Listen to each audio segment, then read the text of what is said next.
Over the past couple of years, one topic has been making a lot of noise in the food industry: GLP-1. Now, originally it was developed to help manage type 2 diabetes. GLP-1 medications are now changing the way millions of people think about food.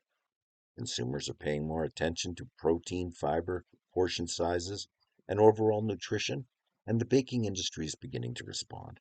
But here's the challenge. Creating a healthier baked product isn't as simple as adding more fiber or protein. Every ingredient affects hydration, dough performance, and texture, and ultimately the quality of the finished product.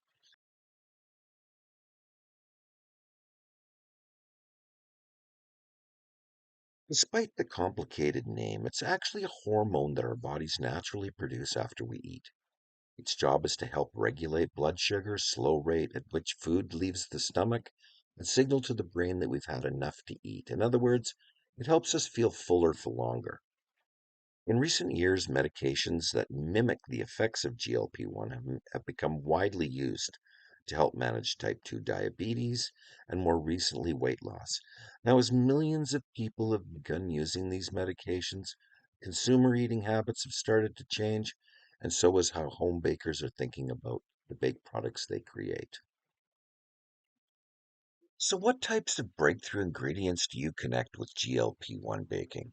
Surprisingly, the answer is mostly common sense. Many of the ingredients being talked about in this context have been sitting in our kitchens for years. We're simply looking at them in a different way. GLP-1 isn't about creating miracle food. It's about making everyday baked goods a little more nutritious and a little more satisfying. By choosing ingredients that add protein, fiber, whole grains, and other valuable nutrients, you can create breads, muffins, and other baked treats that deliver more nutritional value in every bite, while fitting today's growing interest in balanced, nutrient dense eating. One of the more glaring challenges with healthier breads is that improving nutrition often comes with a higher price tag. More whole grains, added fiber, and premium ingredients all increase costs. And simply by looking to your grocer's bread aisle, you can see that those costs are passed down to the consumer. The old smaller pack portion size trick continues to be a common go to pricing strategy, but the statistics seem to point to the bigger challenge. From a consumer's perspective, a bit healthier and a more pricey loaf that disappears in a day or two isn't much help when you're making lunches for school and work every day. Now, home baking offers a different approach. Instead of paying a premium for someone else's idea of a healthier loaf, you can build bread around your own family's nutritional goals, taste, and preferences, and budget. Want more whole wheat? Add it. Looking to increase fiber or reduce sugar? Include seeds and grains. You decide exactly what goes into every loaf. No time for baking? It's true that start to finish process is commonly around 3 hours long. No one says you have to do it all in one day. And even less communicated is the time actually doing the work is 30 minutes or less. One loaf or three loaves makes little to no difference.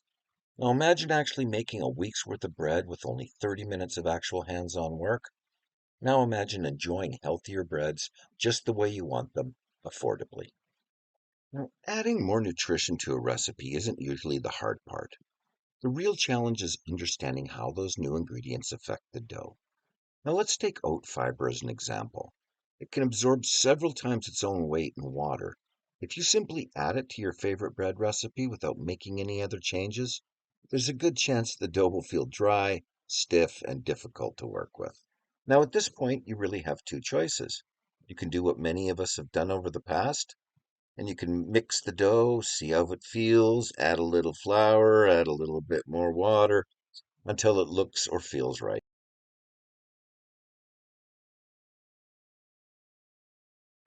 When it comes to high nutrition bakery items, they're loaded with all sorts of water loving ingredients.